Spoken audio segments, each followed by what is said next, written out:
Dia melihat ada banyak sekali bangsa lelembut yang berada di seputaran ruangan oven. Halo semuanya, assalamualaikum warahmatullahi wabarakatuh. Apa kabar semuanya di sini? Semoga kalian semuanya sehat-sehat selalu ya. Di video kali ini saya akan bercerita tentang pengalaman dua orang yang memiliki pengalaman di dua pabrik angker. Jadi ada dua cerita nih. Kalian simak dari awal sampai akhir, ada dua cerita. Kalian dengarkan baik-baik karena editnya juga lumayan panjang. Yang pertama adalah pengalaman Pak Kardi yang bertemu dengan siluman ular di sebuah pabrik angker. Kata si Pak Kardi, siluman ular ini berkepala manusia yang memiliki wajah yang sangat-sangat seram. Jadi kita simak ceritanya seperti ini.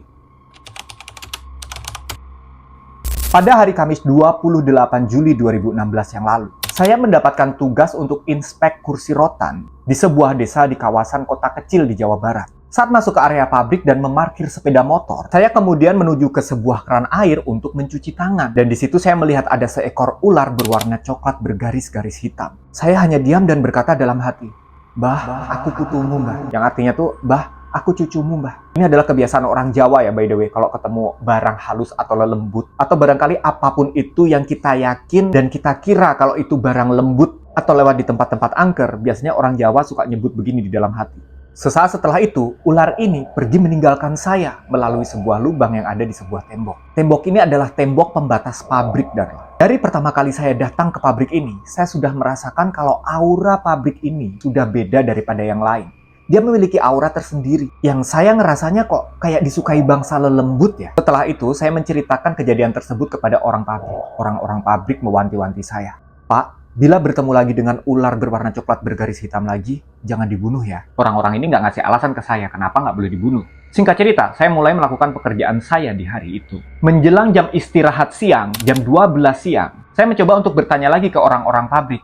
"Kalau malam di sini siapa yang jaga sih?" Lalu di antara mereka ada yang menjawab, "Yang jaga ada 2 orang mas, yang satu security, yang satu lagi adalah karyawan yang suka menjaga tempat oven." Jadi di pabrik tersebut ada sebuah proses supaya kayu nggak gampang rusak, itu dimasukkan ke dalam mesin oven. Di mana mesin oven tersebut harus dijaga kehangatannya, karena mesin oven tersebut masih tergolong bukan mesin oven yang modern. Masih menggunakan tungku pembakaran yang menggunakan kayu limbah. Maka dari itu diperlukan 1 orang untuk selalu mengawasi mesin oven tersebut. Dan si penjaga mesin oven ini bernama Pak Kardi.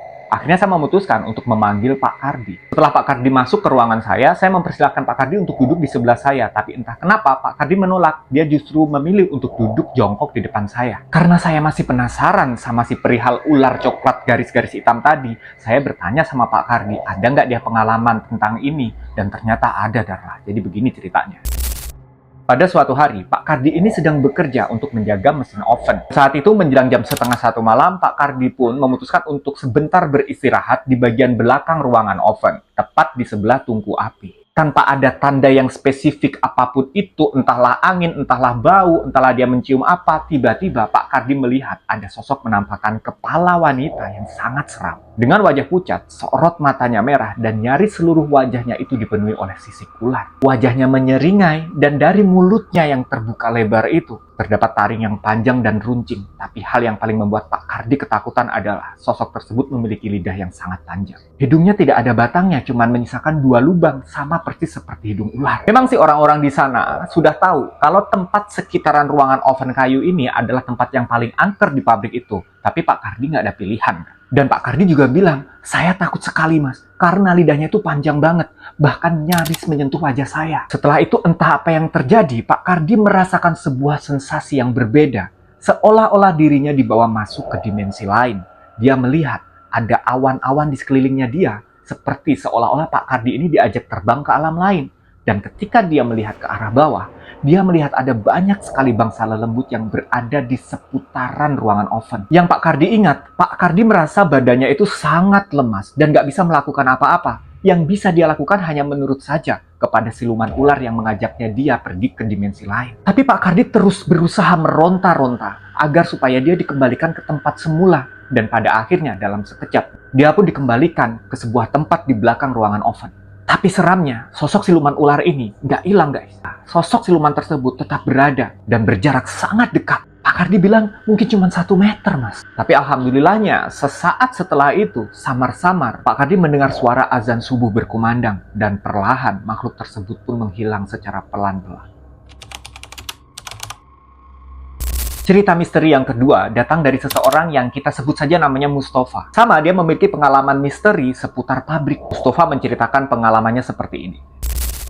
Kejadian ini adalah pengalaman saya sendiri dan terjadi pada tahun 2004 silam. Waktu itu, saya sedang bekerja di sebuah perusahaan asing yang bergerak di bidang ekspor furniture dan berkantor di kota Semarang. Pekerjaan saya sebagai furniture quality control, Mas. Atau tukang ngecek kualitas mebel lah ya, Darlah. Dan hari itu, saya mendapatkan tugas untuk mengecek salah satu produk. Ini sebenarnya pabrik yang dulu tuh rame banget dan cukup besar loh, Mas. Tapi sekarang katanya sih udah tutup. Singkat cerita, pada suatu hari, dia datang ke pabrik tersebut pada jam 4 sore si Mustafa ini. Karena sebagian karyawan itu sudah pulang, maka saat dia masuk ke area pabrik, dia hanya ditemani satu orang karyawan saja. Kebetulan sampel yang harus dicek sama si Mustafa itu ada di sebuah ruangan khusus. Karena termasuk barang yang mahal lah gitu. Begitu masuk ke dalam ruangan tersebut, dia mencium seperti ada aroma anyir yang menyerupai aroma darah. Dan auranya di dalam ruangan itu juga berbeda dari ruangan-ruangan lainnya. Seperti kayak ada aura mistisnya gitu, Mas.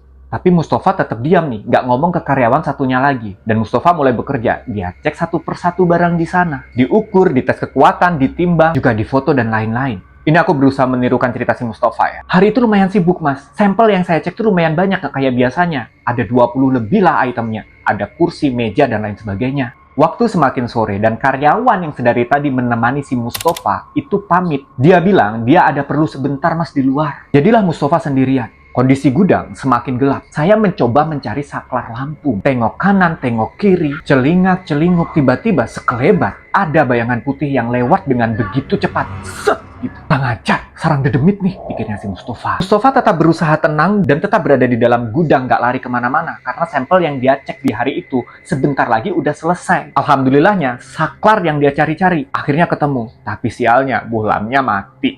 Jadilah Mustafa ini bekerja di dalam gudang yang remang-remang sendirian. Dan ketika si Mustafa ini menimbang kursi yang terakhir, tiba-tiba tengkuknya si Mustafa ini kayak ada yang mencolek. Dan refleks, dia langsung noleh dong ke arah belakang. Sambil menepuk tengkuknya sendiri. Jangan macam-macam nggak suka, saya lagi kerja nih. Gitu kira-kira guys. Walaupun si tengkuknya si Mustafa ini merasa sudah merinding, tapi dia tetap memaksakan untuk melanjutkan pekerjaannya karena sudah sedikit lagi selesai. Saat Mustafa lagi jongkok untuk mengukur lebar kursi, ada yang aneh lagi nih. Kali ini nggak dicolek lagi, tapi ditepuk. Kali ini Mustafa nggak berani nengok ke belakang. Suasananya semakin gelap, mungkin karena ini sudah memasuki saat maghrib. Keringat dingin mulai mengucur. Mustafa mencoba membaca doa-doa seingatnya dia.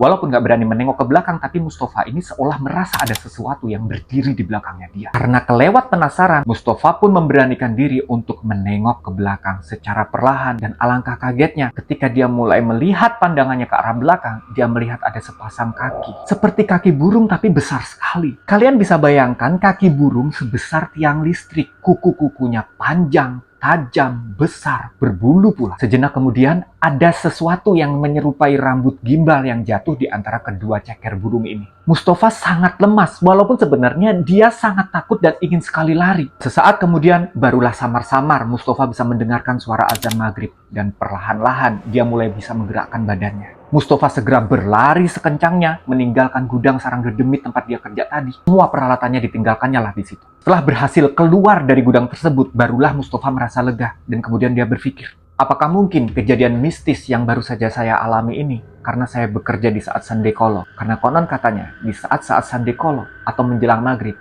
adalah saat di mana para dedemit keluar dari sarang. Jadi itulah tadi dua cerita yang saya dapatkan. Tapi kalau dipikir-pikir, memang salah satu tempat terseram untuk didatangi adalah pabrik, ya nggak sih? Apalagi kalau pabriknya ini gede banget. Apalagi kalau pabriknya ini udah terbengkalai lama dan nggak lagi beroperasi. Tapi gimana nih menurut kalian? Apakah kalian juga takut kalau masuk ke kawasan pabrik yang besar? Pernah nggak sih kalian? Kalian mesti coba deh. Kayak auranya tuh kayak beda aja gitu loh. Kayak seolah-olah kan mungkin karena tempatnya luas kan ya. Jadi kita kayak ngerasa ada yang mengawasi entah dari sudut mana dan entah apa yang mengawasi kita. Belum lagi kalau suasana pabriknya tuh rada-rada remang-remang gitu kan.